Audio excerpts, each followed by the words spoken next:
Yo, what's going on, Dragon Ballers? Welcome back to another video. This time we're going to go over the event coverage of the top 16 of the Chicago Singles Celebration event. Personally, just proclaimer, I didn't choose to participate in this event. Kind of a funny misunderstanding. I chose to do Gunslinger Day 2 for a few reasons, one of which I was kind of burnt out from Teams Day 1. It was a very intense competitive event, so I was kind of burnt out from that. But for 2, I thought we were playing for 50 event pack 3s when it was actually 50 event pack 2s. So I do regret that a little bit. I wish I competed in singles. Still great prizing from ARG though, like handing out tons of event packs, like still a ton of packs, but I thought it was for the most current event pack. So, you know, just a little side note if you're wondering why I didn't play in this event. But besides that, we're gonna get into the event coverage. We're gonna talk about the top cut. We're gonna break it down for you. If you're new to the channel, definitely hit the subscribe button and that notification bell. Make sure you stay up to date with the awesome Dragon Ball Super content I post here. Secondly, check out the Discord server in the description below. Amazing community of Dragon Ball Super players there. And third, finally, guys, if you're new to the channel, or if you're longtime fans of the channel, or if you're looking to read up on some competitive content, check out the Patreon in the description below. Really helps me out. Really helps me bring you guys this content on a 5-day-a-week basis. And like I said, a lot of competitive content for you guys there if you're trying to up your game. So with that being said, we'll get right into this video. So you guys are going to see the little pie chart in the corner below. This is the top cut breakdown, top 16 out of, I believe it was 400 players, about 400 players. So really big event for like it's not quite East Coast, but it is like on the east side of the country. So real big event for that size, and it was free, of course. I believe there were 600 signups, so there were about 400 to 450 players. Pretty big tournament.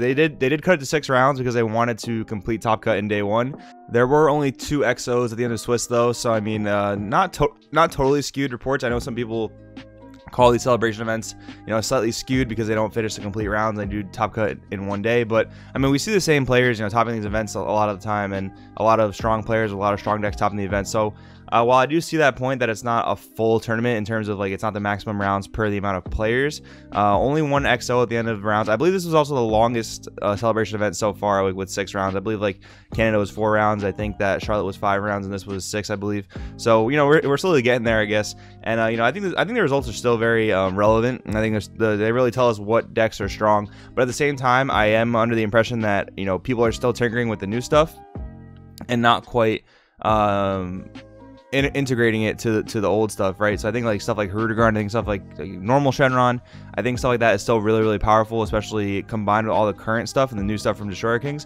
But I think people are still taken by the new stuff, the shine of the new cards.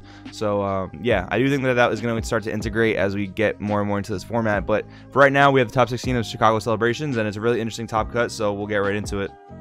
So Super Shenron, there were 4 Super Shenrons in top cut. I did predict that there would be, a greater showing of 4 Super Shenron. Shout out to Danny Hype and shout out to Marcus from my team, Shenron's Lair, the owner of the team, for piloting 2 different builds very far in top cut. And, out of the 4 builds, I believe it was 2 Storm builds, one of which was Marcus piloting the Storm build with a sideboarded Height of Mastery that actually no one else was siding. And a lot of people really liked that on stream, so that was really cool. And then Danny Hype and Jordan Beard were piloting the new blue-yellow version. So yeah, we saw the blue-yellow version emerge at this event, but the Storm build with the Height Up Word sided, it didn't make it the farthest. Either way, both decks are kind of borderline busted, but not unbeatable. So they're really powerful. They do a pretty broken thing in terms of skipping your turn, but there are a lot of like pretty good sideboard cards against it. You have like Borgos and Whis, the 1-drops that punish your opponent for an offensively untapping energy. They're very good against the deck, but I mean, there's always opportunity from the open Crisis Crusher, right? So they do have to, if you go first and you play Borgos or Whis, your opponent has to open the Crisis Crusher or draw it off their 2 Dragon Balls, because they don't have the opportunity to go to like multiple personal ambitions or anything like that. So even if you drop a turn 1 Borgos and it gets answered, it still kind of slows them down, because instead of personal ambitioning, they do have to tap out for that Crisis Crusher. And if you can manage to drop it on turn 2 and they already have board presence, they're not going to be able to drop the Crisis Crusher for that 1 energy. And yeah, that's just a little bit of a tip against the Super Shenron deck. I know it's really annoying to play against. Personally, I do think it's annoying to play against, but like I said, it's not unbeatable. I mean, for the Storm variant, you do have like Striving Goku. That does help a lot against it. The blue variant gets around Striving. That's kind of one of the purposes of it. But I mean, there's a couple answers to both builds that are going to start to emerge for sure now that the deck has started to pick up a little bit more popularity. So next up, we have 2 Pan in top cut. Shout out to Devin Wilkerson for finishing XO in Swiss, coming in 2nd place. He's one of the Patreons, and congrats on an excellent performance. He came up to me, said what's up, let me know he's on the Patreon, let me know it was helpful. So shout out to him. Excellent performance again. He did, I believe he played Marcus in Top Cut, so that was of course a matchup that I was very, very interested in. So congrats to him again. And we had 5 skillless in Top Cut, so this was the most highly represented deck in Top Cut, next to Super Shenron. And I want to say it was the most highly represented deck in the entire room because you know, I walked around and I played in teams and I played in the Gunslinger, and I just kept playing against and seeing skillless, different builds. You know, red black, blue black, yellow black, tons and tons of different builds. The breakdown for this Top Cut specifically was 3 blue builds and 2 yellow builds. No red made it in the Top Cut. I think red is the least popular out of the 3, but it is still very strong. So yeah, I think skillless is incredibly powerful. Like, you know, I played it in teams. My deck profile is up on the channel. My tournament report is there as well. And I think the deck's really powerful. It actually overperformed from what I thought it would do when I took it to the event. But with that being said, you know, there's something to say here when this deck is arguably the most highly populated deck in the room. It's no surprise that I took 5 slots in Top Cut, right? So, I mean, the deck is really powerful, but I do think that the representation, you know, gave it a lot of leeway. You know, this is a deck that people have been hyping up for a long time. You know, people, yeah, they've just been hyping it up. They've been talking about how good it's going to be. And it's no surprise that it took 5 slots in Top Cut because on top of the high representation, it is an incredibly strong deck. And interesting little change from last week. We only had 1 green Broly in Top Cut, and that was a green yellow build, but that was the player that won the event. Shout out to Kevin Martinez, real cool guy. I've played him at events before, and we chit chatted a lot after the event. So again, shout out to him. And it was another skillless Broly finals. That was actually, you know, last time it was a yellow black variant against the green yellow Broly. This time it was still green yellow Broly, but it was against a black blue skillless, which, you know, I'm more of a fan of the black blue build personally, but yeah, another repeat finals, another repeat victory, which is really interesting. You know, if you look at the stream, there were a couple misplays here and there in the finals, but you know, after 24 hours of Dragon Ball, you can't blame anyone for that. I mean, it was incredibly difficult, and you know, to play that long for that hard for that long, and you know, I got to commentate the finals. I got to commentate the last 3 rounds of Top Cut, and that was absolutely amazing. Shout out to Dusty for, you know, picking me up and asking me if I wanted to kind of commentate with him. That was so awesome, super fun. Hope you guys enjoyed that. You guys tuned into the stream there. But yeah, that was a cool finals to see. You know, it was really nice to be able to kind of commentate. This is a matchup I've been practicing a lot over the course of the weekend and over the course of the time prepping for Chicago. So yeah, it was really cool to talk about the intricacies of that matchup, and it could have really went either way. It really could have went either way. There's a couple of mistakes were made, and you know, Green Broly won another event. Deck's really powerful. Still don't think it's unbeatable, guys. Still don't think it's unfair. Still don't think it's ban worthy.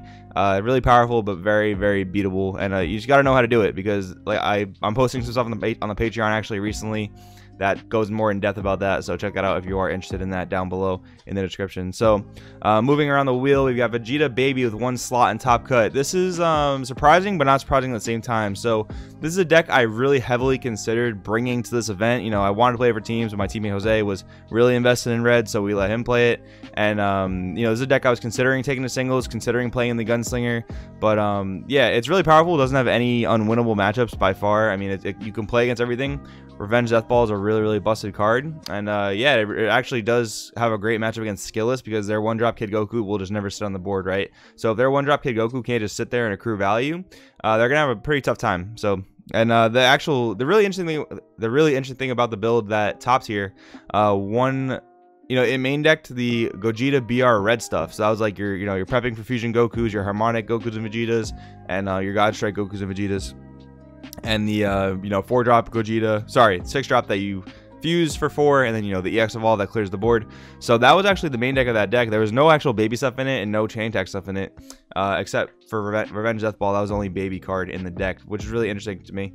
I personally don't think that's the strongest build for the deck, but I mean, it does do something powerful.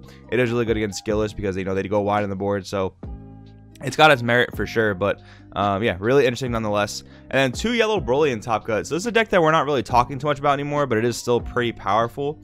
But I think that the format is starting to shape up to where this deck is getting a lot more bad matchups. Maybe not so much the height version, but the storm version, I think, is actually, you know, it just doesn't draw as much as it wants to. It doesn't draw as much as it used to, and that's going to be a huge problem going forward, I believe. But nonetheless, you know, 1 Storm Height hybrid managed to top the deck, so the event. So that was a Storm main deck with a Height of Mastery sideboard, and I'm assuming that the Height of Mastery sideboard actually put in a ton of work here, because as well as that, 1 pure Height build also topped the event. So Height is very, very strong. You know, it's really good actually against the It's really good against the skillless decks because, you know, sometimes they can't do anything about getting their energy tapped out. It's also pretty decent against the Super Shenron decks for a few reasons. One of which being, you know, if you main deck or side deck Nimbus, you're going to make Super Shenron afraid to go in on you, because if they go into a Nimbus, it's going to really, you know, halt the tempo of their whole, you know, shenanigans they're trying to do.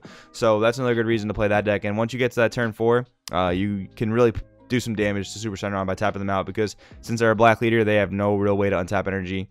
They don't awaken untap. They don't, you know, have a dimension magic type of negate. So it's something like that. They don't really pay power burst either. So and then finally, the last slot in top cut, we had one lonely Janemba. Honestly, a little bit surprised that this actually squeaked in top cut, because, you know, I think after Charlotte, Tien became much more popular. I could be wrong on that for sure, but I know a lot of people in a lot of deck profiles mentioned, they were like, you know, I really slept on Tien. I really wish that I would have sideboarded Tien for this weekend. And you know, I guess that makes sense as to why I only won Janemba in top cut and why I didn't go very far. But it still managed to squeak in there, which, you know, goes to the point of a few people I know. They say, well, you know, the deck's still incredibly powerful and it's up to the opponent to draw the silver bullets. But in this game, the game is so consistent that you can always pretty much bank on your opponent having the answer as long as they play the appropriate copies and as long as their deck draws, you know, moderate to high amounts like most decks in the format do. So, you know, it's not really feasible to say, oh, well, you have to draw the silver bullet or you lose, you know. And Janemba's never been a 100% win rate against pretty much anything, unless you literally draw your whole deck in a turn. Like, Janemba does not have a 100% win rate against you. So Tien just makes everything, you know, even more fair to favorable against Janemba. So yeah, one Janemba top cut didn't make it too far, but nonetheless, still a great performance by all these players. So what do I think about the top cut? I think it was really interesting. Super Shenron, I think, is borderline broken, but like I said, there are, you know, answers to the deck, and you know, that might be the one busted thing to come out of set 6. But I'm hesitant to say that it's absolutely broken, because like I said, there are answers to it. You know, off the top of my head, we have Borgos, Whis, Striving Goku, Nimbus is a great answer to it. There's Senzu Bean is another great answer to the deck. You know, I know that from personally testing with Marcus, you know, Senzu Bean halts the deck a lot, you know, especially if your leader's awakened. You're a 15k 20k leader, that means they're gonna have to combo 2 cards into their Explorer Bulmos just to do any damage to you. So there's that. Pan, just another solid deck. I mean, you know, it's like I said, like I always say, it's 50-50 against pretty much everything, except it does have a pretty bad matchup to Skillless. I will say that that matchup comes down to Skillless Awakening at 6, and it's pretty easy for them to protect their life at that point once they're at 6. So Chain Zeno is always very low value in that matchup, because, you know, once you do Chain Zeno the Skillless player, they're gonna have 2 cards off their life minimum that they can, you know, pretty freely take to their hand from damage. So yeah, the Chain Zenos, you really got to resolve Chain Zeno kind of like twice in that game to really do well. I believe, you know, I don't play Pan all the time, but I do believe that's how the matchup goes, at least from playing against Pan. And you know, Skillless, like I said, incredibly highly rep deck. A lot of people are playing this deck right now, and it doesn't really have any unwinnable matchups for the most part. I mean, Super Shenron could be annoying, but you kind of have the combo power to overtake their kill shot as long as you don't get killed by Amira. So yeah, there's that. Green Broly, and still incredibly powerful. Like, playing Skillless, there's like 4 things you gotta play around. You gotta play around Bloodlust, Nimbus, and you know, 1 to 2 Brolys on the board. You gotta play around all that stuff. But if you can do it, you know, you can go far in this game, in this format, especially. Like, you know, I played in the Gunslinger. I killed a Broly player with a 1-drop Kid Goku after baiting out 2 Brolys, a Cold Bloodlust, and a Nimbus, right? And if you play, you know, minus Killy Zone, you get around one of those 3 things automatically. So there's that as well. Like I keep saying this a lot too. There's really counterplay to everything in the format, which I'm a real big fan of. Vegeta Baby, powerful deck. Fringe Rogue, but I do think it has a shot to, you know, make a real stomp in the competitive scene, especially if Skillless continues to do well. Yellow Broly, I think this is going to start to fade out of the format. At least the Storm variant. I don't think the Height variant is going to necessarily fade out of existence. I do think that that's a very powerful mid-range deck right now. And then the one Janemba, I think 1 is an acceptable number. I mean, I think we'll start to see events where Janemba doesn't top, because Tien is going to be prevalent for a long time, and then when Tien goes away, I think Janemba will come back. I think we'll see that fluctuation. So, you know, those are my opinions on the event, guys. Let me know what you guys think down in the comments below. Let me know if you like the commentary. Let me know all that kind of good stuff. Yeah, cool event. It was an amazing weekend. If you guys are debating on going to San Diego, 110% recommend it. Please go. It's an amazing time. It's a free event. You get to go to a beautiful city. I really recommend it, guys. So yeah, like I said, leave comments down below. Let me know what you think. Thank you guys so much for watching. My name is Joey. This is World TCG, and I'll see you guys in the next video. Hey, welcome to the end card, and thank you so much for sitting through that, because honestly, I'm just doing this until they make a Digimon trading card game. So if you like Dragon Ball Super for some reason, give it a sub up above. Maybe check out some of our other content, and do not forget, Digimon is way better than Pokemon. With that being said, we will see you next time.